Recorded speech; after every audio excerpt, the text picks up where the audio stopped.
بہت سارے لوگ ہیں جن کو دشمن آل رسول کہا جاتا ہے. یہ بعض پیشہ ور ذاکرین خطبہ جو غیر ذمہ دارانہ گفتگو کرتے ہیں، جو ہر غیر شیعہ کو دشمن ظاہر کرتے ہیں. غلط ہے، یہ بےہودہ بات ہے. یہ سوائے ناصبیوں کے تمام مسلمان روئے زمین پر، پاکستان کی اکثریت مسلمان اللہ سے محبت رکھتے ہیں، رسول اللہ سے محبت رکھتے ہیں، آل رسول سے بھی محبت رکھتے ہیں، اور ان کی آل رسول سے محبت کوئی ڈھکی چھپی چیز نہیں ہے. آپ اپنی فیس کے لیے، اپنی روٹیوں کے لیے ہر ایک کو دشمن اور ہر ایک کو دشمن اہل بیت، وہ کیسے دشمن اہل بیت بنا دیا؟ جبکہ وہ، اب آپ مجھے بتاؤ، 1,00,000 روپیہ لے کر آل رسول کے لیے 2 جملے کہنا یہ محبت رسول ہے؟ یا اپنی ساری زندگی کی بنائی ہوئی عزت و شہرت آل رسول کی محبت میں نچھاور کر دینا یہ محبت رسول ہے؟ میں پاکستان کی مثال دیتا ہوں. آپ یہ جو بےہودہ بیٹھ کر سٹیج پہ ہر ایک کو دشمن اہل بیت کہہ رہا ہے، آپ نے تو اہل بیت کے جھوٹ سے، مکر و فریب سے نام لینے کے بھی لاکھوں روپے لیے ہیں. تم نے ایک مجلس کا 1.5 لاکھ روپیہ لیتے ہیں. ابھی کورونا کے دنوں میں اور مہنگے ہو گئے، 2 لاکھ روپے ایک مجلس کا لیتے ہیں. کیوں کہ آل رسول کا جا کر 2 جملے کہہ دیں. یہ اپنے آپ کو محب اہل بیت کہہ رہے ہیں.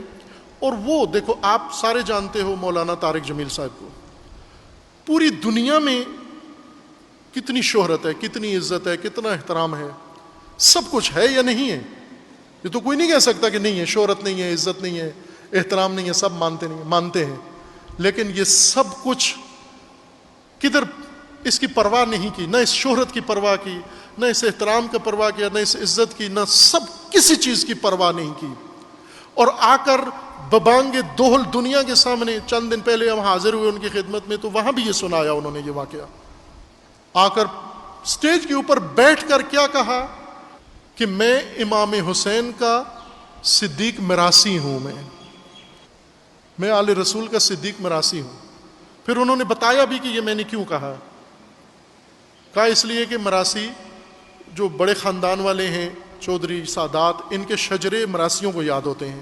تو یہ جگہ جگہ میلے ٹھیلے میں ان کا پورا شجرہ لوگوں کے سامنے ہاتھ لہرا کے تو پیش کرتے ہیں. تو کہا کہ ایک دن اسی طرح یہ شخص جس کا نام صدیق تھا، یہ آیا یا کوئی اور ان کے ڈیرے پر، اور آ کر ان کے اجداد کا دعا دے رہا تھا کہ ڈیرے آباد ہوں اور سکھی رہو اور فلاں رہو. اور وہ شجرہ یاد کرنے لگا، یہ فلاں کا بیٹا، فلاں کا بیٹا، فلاں کا. تو میں نے کہا کہ یہ دیکھو، یہ شخص صرف ہماری خوشنودی حاصل کرنے کے لیے ہمارے اجداد کا نام لے رہا ہے، تو ہم اس کو تھوڑا بہت کچھ دے دیتے ہیں.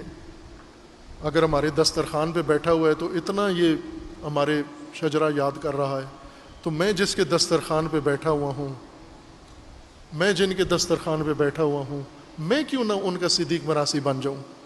میں کیوں نہ ان کا ذکر دنیا کو کر کے بتاؤں؟ تو پھر کہنے لگے میں نے بھی اسی کی سٹائل میں ہاتھ ہلا کر پھر شروع کیا.